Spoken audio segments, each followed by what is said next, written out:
I took notice of this news very recently, which is Mr. Chua Tiow Chye, who is Deputy Group CEO of Mapletree, actually bought around 200,000 shares of Mapletree Industrial Trust at around $2.50.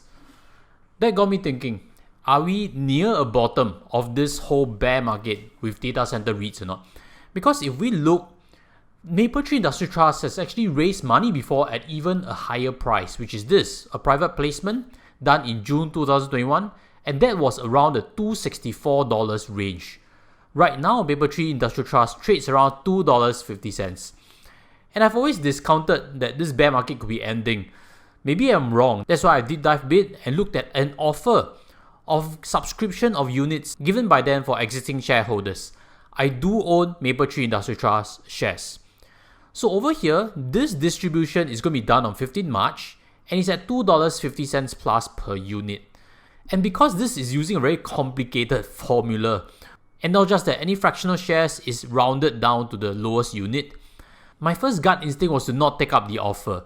But then with all these changes, I've instead decided to take part cash and part units. So if you're also Mapletree Industrial Trust shareholder, do look out for that notice and decide for yourself whether you're going to subscribe or not. But I do want to say that Mapletree Industrial Trust is probably the only data center play that I'm looking to add right now. So if you're keen to find out a bit more as well as the latest numbers, let's roll in the intro and I have a full tutorial for you today.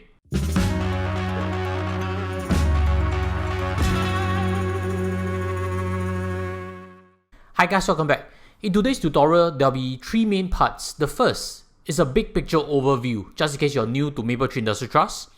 The second is some of the latest figures from third quarter 2021-2022, which is actually the period from October to December. And last but not least, I'll compare Mapletree Industrial Trust against ascendas, against Digital Core REIT, and against Keppel DC REIT. So without further ado, let's start on the first part, which is big picture. As you can see over here, Mapletree Industrial Trust has acquired data centers on an aggressive pace for the last few years. This is a recent purchase and one of the bigger ones, $1.32 billion, a portfolio of data centers in US. They've actually been growing this portfolio aggressively, and this map actually shows you their AUM has kind of fourfolded in the last 10 years. As you can see, the starting part of the IPO, the acquisition was a flattered factory, because last time Mapletree Industrial Trust focused on industrial properties. But in recent years, you see a lot of data center acquisitions. And just comparing 2 years ago, you see that their AUM was only $5.4 billion. This is third quarter 2020.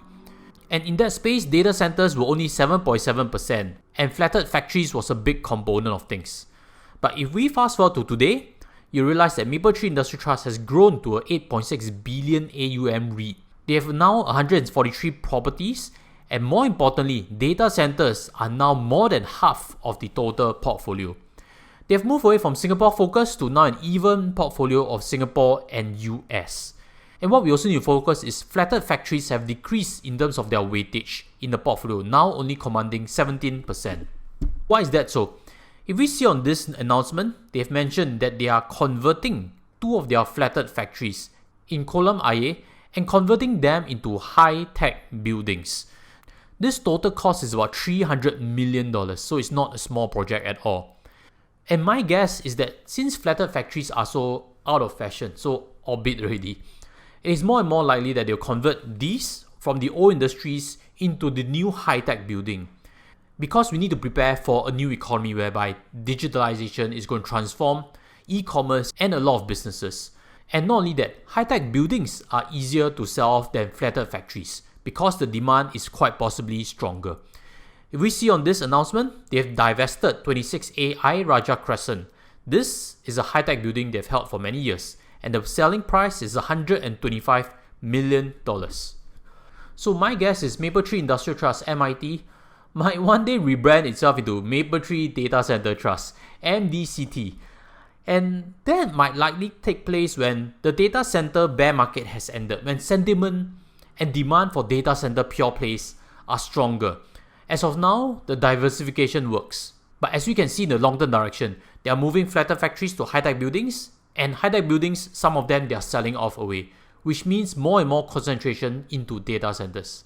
So if you're clear of the big picture game plan they're doing, I'll next move on to the latest figures they've announced for third quarter 2021-2022.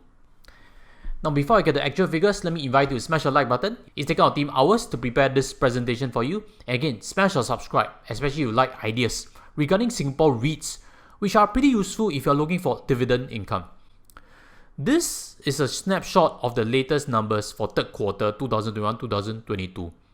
If we compare against the previous year, you realize that everything looks very rosy, correct? Gross revenue has jumped, net property income has jumped by big percentages. And that's because it hasn't factored in the big acquisition that is done in the US data center portfolio. So it's more useful to compare quarter on quarter, how it looks like from second quarter to third quarter. We can see over there that net property income has inched up, which is good. And that has driven the earnings per unit to increase from 3.68 to 3.72. As a result, the dividends per unit has climbed up from 3.47 cents to 3.49 cents for the quarter itself. This is a big contrast to Keppel DC REIT, which I have covered before in this previous video. I'll leave the links on top and as well as towards the end of this tutorial. Because Keppel DC REIT's net property income has dropped, but they've paid out a bigger percentage. That's why the dividends per unit has actually inched up. Mapletree Industrial Trust's base numbers have increased. That's why they have the room to pay more. And that's what we want as shareholders. That also means that the dividend growth is sustainable. At current price of $2.50 thereabouts, the dividend yield is likely going to be around 5.5% per annum. A last major plus for Mapletree Industrial Trust is that their first round of refusal on 50% interest of Mapletree Rosewood Data Center from its parent. So that could be a future acquisition that comes in down the months ahead. And if that comes about, I'll share in an update with you. So having covered to here, if you have questions and thoughts, leave them in the comments sections. And with that, I'll run to the third part of today's tutorial, which is Mapletree Industrial Trust against three of its other peers in the Singapore REIT market. Let's start with Mapletree Industrial Trust versus Digital Core REIT. I've raised previous concerns that Digital Core REIT is pretty new. We don't know how management is aligned with us. And the more important part is, personally, I still can't quite get what's the idea of listing in Singapore when US has such a big REIT market. In my opinion, the listing is a bit late because 1 year ago, data centers were the buzzwords. And if they're listed back a year ago, the valuation they could have fetched would be even richer. And what we can compare is the distribution yield between Digital Core REIT as well as Mapletree Industrial Trust. You see that Digital Core REIT dividend yield is only 3.7% versus Mapletree Industrial Trust is at 4.86% for last year, and this year probably closer to 5.5%.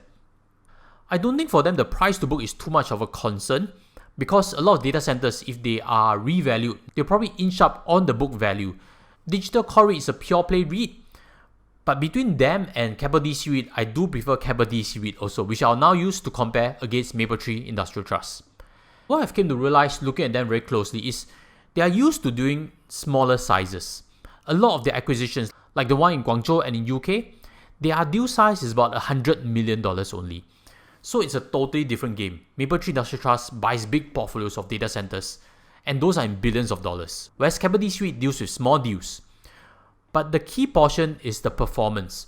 I've shared with you just now that Keppel DC REIT has seen a slight decline in net property income.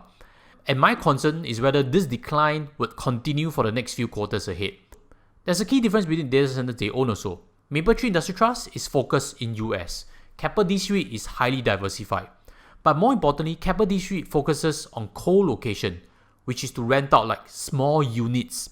Instead of one major tenant, they do small units to small players. So the rates can change quite a bit, and that's just a different nature of business. So once that is clear, let's compare for the next one, Mapletree Industrial Trust versus Ascendas REIT. Ascendas REIT is also highly diversified. Its main businesses traditionally were in business parks and industrials. In the last few years, they've acquired data centers in Europe, as what we can see in this news article over here. And that has tilted their portfolio to change slightly towards something that's more new economy. But the main concern I have with Ascendas has always been their Singapore industrial buildings. That, in my opinion, doesn't have that much of a growth potential. I'm much more comfortable owning Mapletree Industrial Trust, which is diversified and yet has a focus to increase its data centers and has delivered till now. And that is why of the 4 REITs in Singapore, Ascendas, Digital Core REIT, Keppel DC REIT, Mapletree Industrial Trust, I believe Mapletree Industrial Trust is the most appealing and will be where I'll be picking up more shares if I discover that the data center bear market trend has ended. As of now, I do have a stake in it already. I'm not too keen to add too much more, but as always, let me know your thoughts because you're entering at a different point. Are you convinced that Mapletree Industrial Trust is a good investment? Leave your thoughts and comments in the sections below, and I'll sign off from here. With that, I'll invite you to some of my past tutorials that can help you further understand the landscape, and I'll see you there too. Take care and goodbye.